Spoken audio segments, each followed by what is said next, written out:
Hello friends, लोग कैसे हैं। उम्मीद करते हैं अच्छे होंगे और अपनी तैयारी कर रहे होंगे। फ्रेंड्स, आज हम लोग हिंदी साहित्य के इतिहास में आदिकाल को पढ़ेंगे। आदिकाल, आइए देखते हैं। हिंदी साहित्य का आदिकाल संवत 1050 से लेकर संवत 1375 तक अर्थात महाराजा भोज के समय से लेकर हमीर देव के समय के कुछ पीछे तक माना जा सकता है। राज्याश्रित कवि और चारण जिस प्रकार नीति श्रृंगार आदि के फुटकर दोहे राजसभाओं में सुनाया करते थे, उसी प्रकार अपने आश्रयदाता राजाओं के पराक्रमपूर्ण चरित्रों या गाथाओं का वर्णन भी किया करते थे। यही प्रबंध परंपरा रासों के नाम से पाई जाती है, जिसे लक्ष्य करके इस काल को वीरगाथा काल कहा गया है। आदिकाल की प्रवृत्तियां, आइए देखते हैं। आदिकाल में सामंती जीवन मूल्यों की प्रबलता थी। आश्रयदाताओं का अतिशयोक्तिपूर्ण वर्णन होता था। राष्ट्रीयता का अभाव था। जन चेतना की अनुपस्थिति थी। रासो काव्य की बहुलता थी। ऐतिहासिकता का अभाव था। छंदों की विविधता थी। काव्य का रूप प्रबंध एवं व मुक्तक था। प्रबंध में जैसे रासो काव्य, कृति लता, कृति पताका आदि की रचनाएं होती थी। और मुक्तक में खुसरों की पहेलियां हो गई और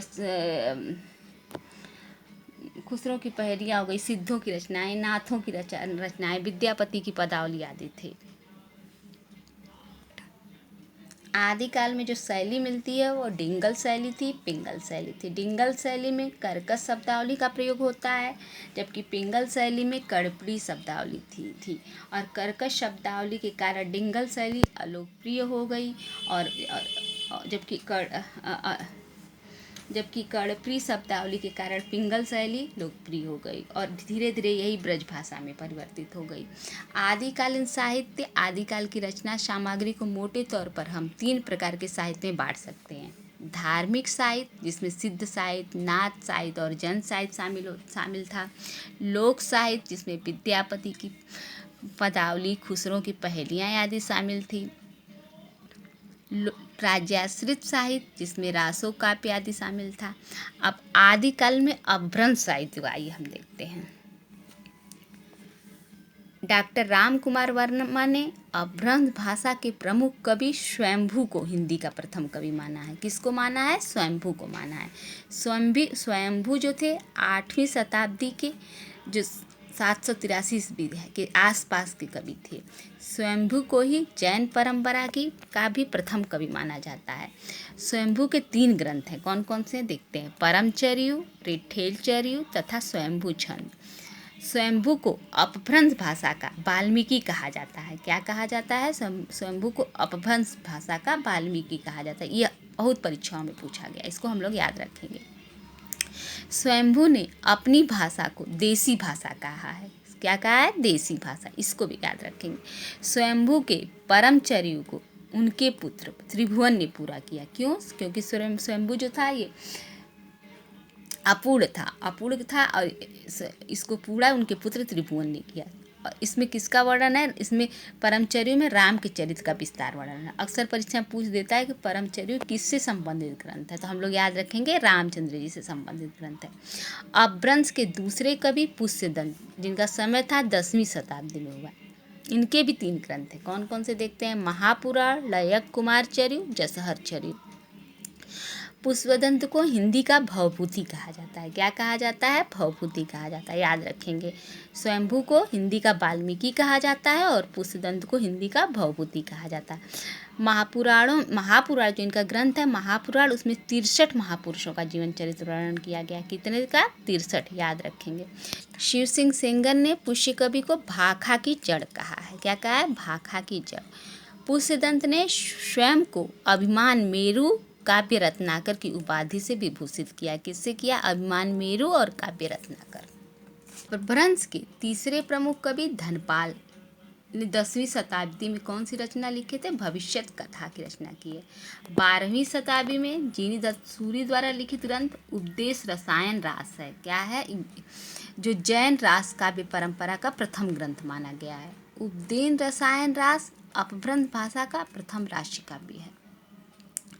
अपभ्रंश भाषा में अब्दुल रहमान द्वारा लिखित संदेश रासक एक धर्मेत्तर रास ग्रंथ है। संदेश रासक एक खंड काव्य है। क्या है? खंड काव्य है, जिसमें विक्रमपुर की एक वियोगिनी का विरह का वर्णन किया गया है। राम सिंह का समय क्या है? 12वीं शताब्दी है। इन्होंने पाहुण दोहा की रचना की है। इसमें इंद्रिय सुख और अन्य सांसारिक सुख की निंदा की गई है। यह एक दार्शनिक काव्य है। अब मेरुतुंग की रचना का क्या नाम है? प्रबंध चिंतामणि। इसमें राजा भोज के चाचा मुंज के कहे दोहों का समावेश है। लक्ष्मीधर का समय है 14वीं शताब्दी। इन्होंने प्राकृत पैलगम की रचना की है। क्या रचना की है? प्राकृत पैलगम को बहुत पूछता है पेपर में, इसको याद रखेंगे। प्राकृत पैलगम सूत्र भी कहा जाता है। क्या कहा जाता है? प्राकृत पैलगम सूत्र। इसमें विद्याधर, शारंगधर, जज्जल, बब्बर आदि रचनाओं का संकलन है। यह एक छंद शास्त्र है। वंशीधर नामक विद्वान ने प्राकृत पैलगम की टीका लिखा है। किसने लिखा है? वंशीधर ने।